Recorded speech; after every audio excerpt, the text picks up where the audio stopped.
How to move on from a breakup for real this time. Hey, if you're here, it probably means you're going through a breakup. And I know this shit hurts. The kind of pain that sits in your chest makes you question everything and somehow turns even the happiest songs into triggers. I get it. I've been there. I've worked with so many clients who sat across from me with red eyes just asking, how do I stop feeling like this? So today I'm not giving you any logical steps to move on. I'm going to talk to you like a friend and we're going to break this down in a way that actually helps. Because moving on isn't just about letting go. It's about rebuilding yourself after losing something that just felt like home. Why do breakups hurt so damn much? Psychologically speaking, a breakup is painful because it hits you on so many levels at once. It's not just about losing a person, it's almost like losing a sense of self, routine, and future. Your need for connection suddenly is shattered because that one person you turned to for comfort is now gone. Your sense of control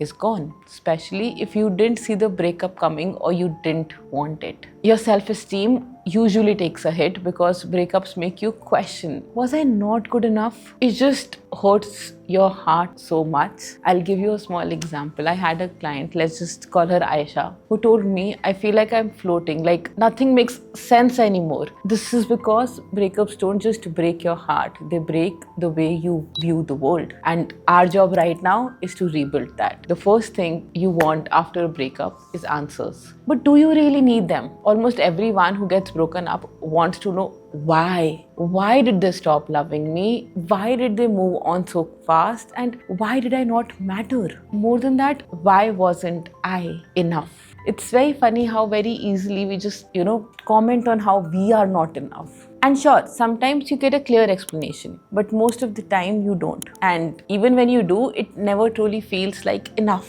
Here's the thing, you were there, you lived the relationship. Deep down, you already know what went wrong. We have that sense of realization, right? We already know that, okay, this really did not have a future, or there were red flags, or there were constant fights, and some part of you was not happy. We don't search for the why to understand. We search for the why as a way to bargain with the reality. I had a client, let's call him Rohan, who spent 6 months trying to figure out why his ex left. And in those 6 months, he didn't heal. He just kept reopening the wound again and again and again. So here's a better question. Instead of obsessing over why they left, ask yourself, what did this relationship teach me? What do I want different in the next one? And what's in your control, what's not? One of the hardest things to accept after a breakup is that some things were never in your control. For example, your ex's attachment issues, right? Never in your control. You can't help it if the person is avoidant or anxious. Their past traumas or fears about commitment, not in your control. You can love a person deeply and yet the person will decide not to commit because that's on them, not on you. The way they decided to end things, not in your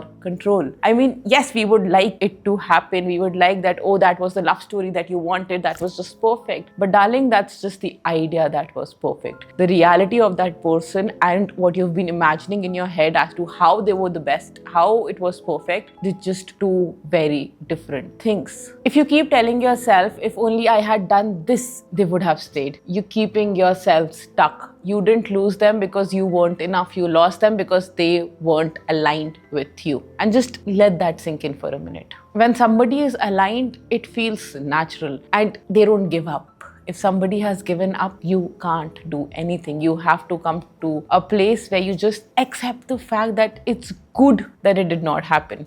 I mean, let's be honest, what would you want? To lose a boyfriend or to get married and 2 years later get divorced by just realizing this person wasn't really ready for you, right? So I think being single is a little better right now. Now, let's talk about how to actually let go, even when you don't want to, because I understand that when you lose somebody, it's difficult to let that person go. It's difficult to let that idea go. It's difficult to let that entire future planning that you did with this person go. Letting go doesn't happen in one book moment. It happens in small daily decisions. It happens when you set clear boundaries. For example, you don't check their social media and don't accept accidentally run into them. You do not make situations where you'll just suddenly find them and you'll be like, oh, hey, I didn't know you were here. You don't do those things.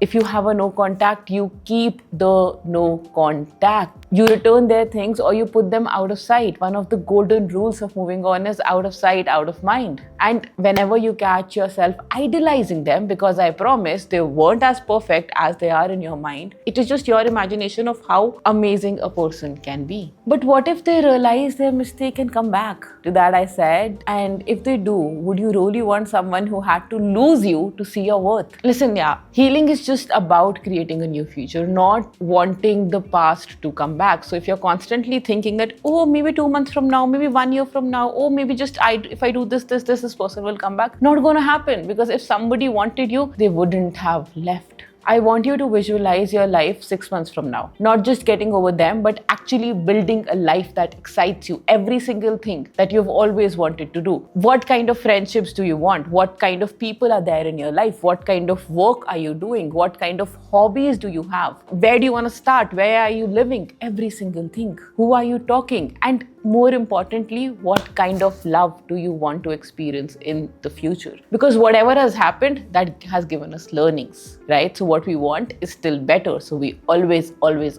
level up. If you keep focusing on what you lost, you'll never make the space for what's coming. Be proactive in moving forward. The hardest part of healing, it doesn't happen by accident. You just have to actually choose it. You have to do it very actively. So go out with your friends even when you don't feel like it. Exercise even when your body feels heavy with sadness. You will have to make yourself work for it. Engage in things that bring you joy. Art, music, nature, whatever is your pick. Just pick something and start doing it. One of my clients, Arjun, told me that, you know what, Anjali, I don't feel like doing anything anymore. And I told him, you will have to do it anyway, because healing doesn't come with waiting to feel ready. It comes when you're doing the work, even when it's hard. Darling, this isn't the end of your story. So listen, I know it feels like it's painful and maybe this pain is permanent, but I promise you it's not. Every single person I've worked with has come out of their heartbreak stronger. Hell, I have come out with a heartbreak stronger. So will you, right? The version of you that comes after this, that person is completely unstoppable. And I know you can't see it right now, but I can. I can sit here and see it for you, because there's a lot that you would be building. There's a lot of growth that is going to happen, and there's a lot of healing that will happen once you get over this. So if you're still here, I want you to do something.